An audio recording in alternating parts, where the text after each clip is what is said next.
Assalamualaikum warahmatullahi wabarakatuh. Perkenalkan, kami dari kelompok 14.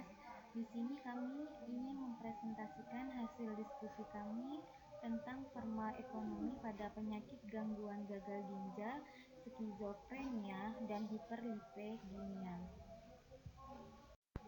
Di sini kami terdiri dari Erni Loviana Seri dan saya sendiri, Neriana. Di mana farmakoekonomi adalah proses identifikasi, pengukuran, dan membandingkan biaya, risiko, dan manfaat dari program, pelayanan, atau terapi dan menentukan alternatif yang memberikan keluaran kesehatan terbaik untuk sumber daya yang digunakan.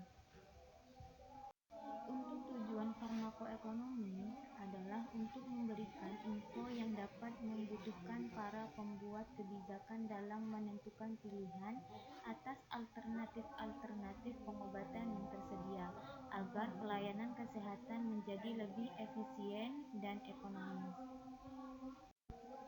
Dan di sini kami akan membahas tentang farmakoekonomi dari penyakit gagal jantung, dari penyakit skizofrenia, dan dari penyakit hiperlipidemia.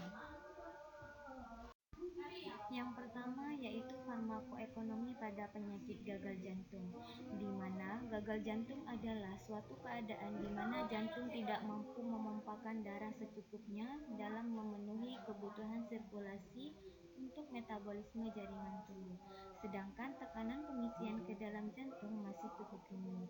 Nah, di sini ada epidemiologi dari gagal jantung.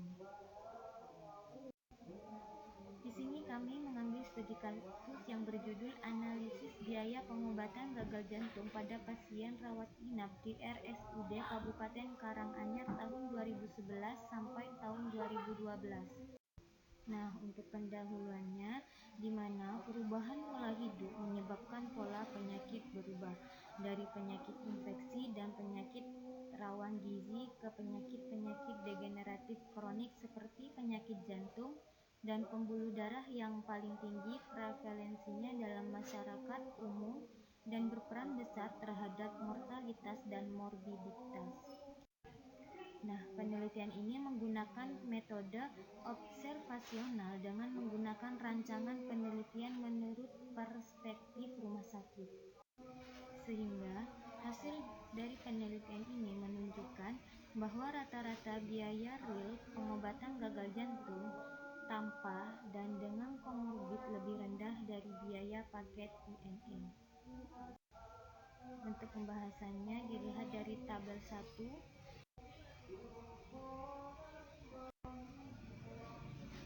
dan tabel 6 menunjukkan bahwa sebanyak 21 pasien mendapatkan terapi pengobatan digoxin, di mana digoxin digunakan untuk meningkatkan kemampuan jantung memompa darah jantung dalam keadaan kegagalan jantung.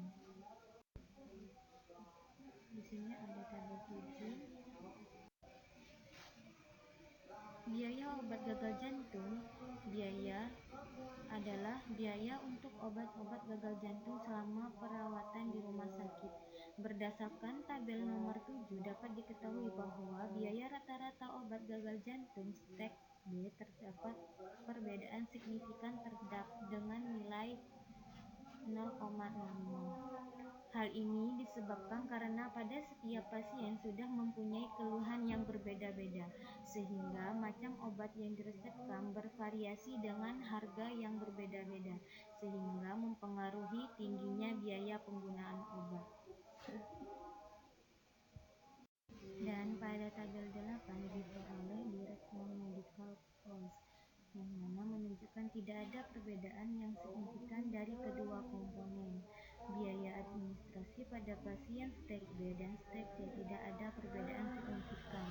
Hal ini disebabkan karena biaya yang dikeluarkan semua pasien sama, yaitu 3,750 per pasien.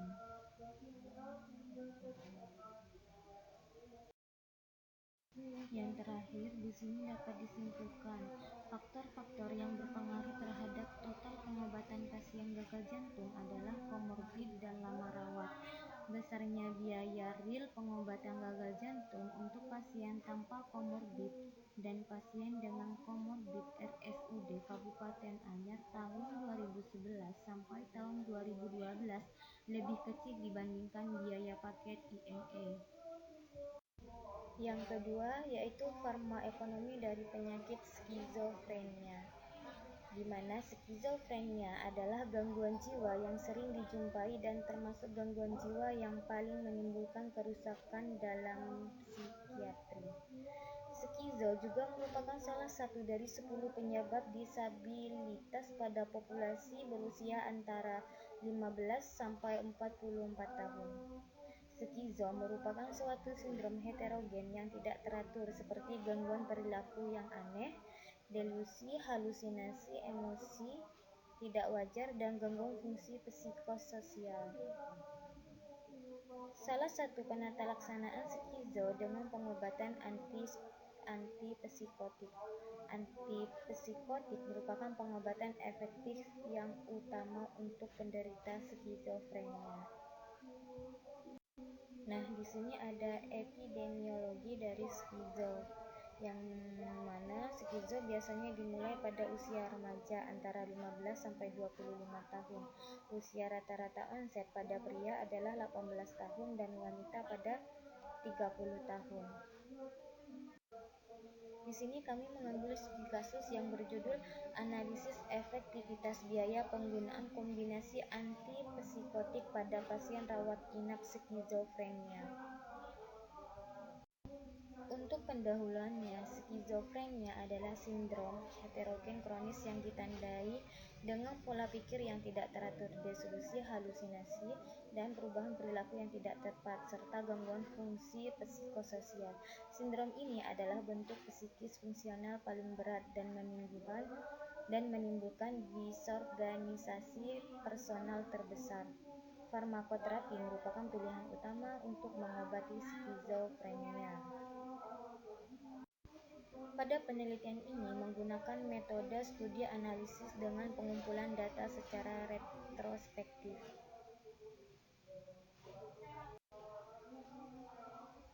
Dan hasilnya sebanyak 2.258 pasien dengan skizofrenia dan dirawat inap pada tahun 2012 sampai 2013. Alur pengambilan pasien dapat dilihat dari tabel berikut, di mana gambar pertama yaitu distribusi penggunaan antipsikotik clozapine dan kombinasinya dapat dilihat pada gambar 2, di mana analisis statistik menunjukkan bahwa hanya variabel rata-rata biaya rawat inap yang memiliki perbedaan signifikan pada kedua kelompok kombinasi antipsikotik tersebut, sedangkan variabel lainnya seperti rata-rata biaya penunjang, biaya antipsikotik, dan biaya tindakan tidak menunjukkan perbedaan signifikan. Untuk pembahasannya, clozapine merupakan antipsikotik golongan atipikal pertama yang menjadi agen antipsikotik dengan efektivitas yang tinggi dan sedikit efek samping ekstrapiramidal. Namun banyak pasien dengan clozapine tunggal tidak memberikan respon atau tidak memberikan efek terapi sama sekali, atau hanya memberikan efek terapi parsial. Untuk kesimpulannya, harga kombinasi clozapine-risperidone lebih tinggi bila dibandingkan kombinasi clozapine-haloperidol. Namun, rata-rata total biaya perawatan yang dikeluarkan oleh pasien pengguna terapi kombinasi clozapine-haloperidol lebih tinggi dibandingkan kombinasi clozapine dan risperidone. Selanjutnya yaitu farmakoekonomi dari penyakit hiperlipidemia, di mana hiperlipidemia adalah kondisi medis yang ditandai dengan peningkatan salah satu atau lebih dari lipid plasma, termasuk trigliserida, kolesterol, ester kolesterol, dan fosfolipid, very low density lipoprotein dan low density lipoprotein, bersamaan dengan penurunan kadar high density lipoprotein. Hiperlipidemia merupakan salah satu bentuk dari dislipidemia, dan secara umum dislipidemia dibagi menjadi dua bentuk, yaitu hiperlipidemia dan hiperlipoproteinemia.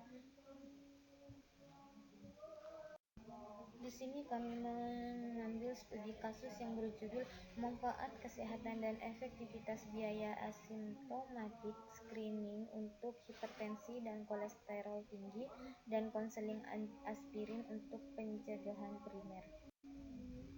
Untuk pendahuluannya, pada tahun 1950, tingkat kematian akibat penyakit kardiovaskular di Amerika lebih dari 2 kali lipat seperti sekarang ini. Beberapa pengurangan ini disebabkan oleh teknologi baru dan peningkatan dalam pengobatan kardiovaskular, tetapi sebanyak setengahnya adalah karena upaya pencegahan. Namun, CVD tetap menjadi penyebab utama kematian di antara penyebab morbiditas terbesar di Amerika. Pada penelitian ini menggunakan metode model tunggal terpadu mikrosimulasi untuk menghasilkan hasil yang sebanding untuk 3 layanan yang direkomendasikan oleh Satuan Tugas Layanan Pencegahan.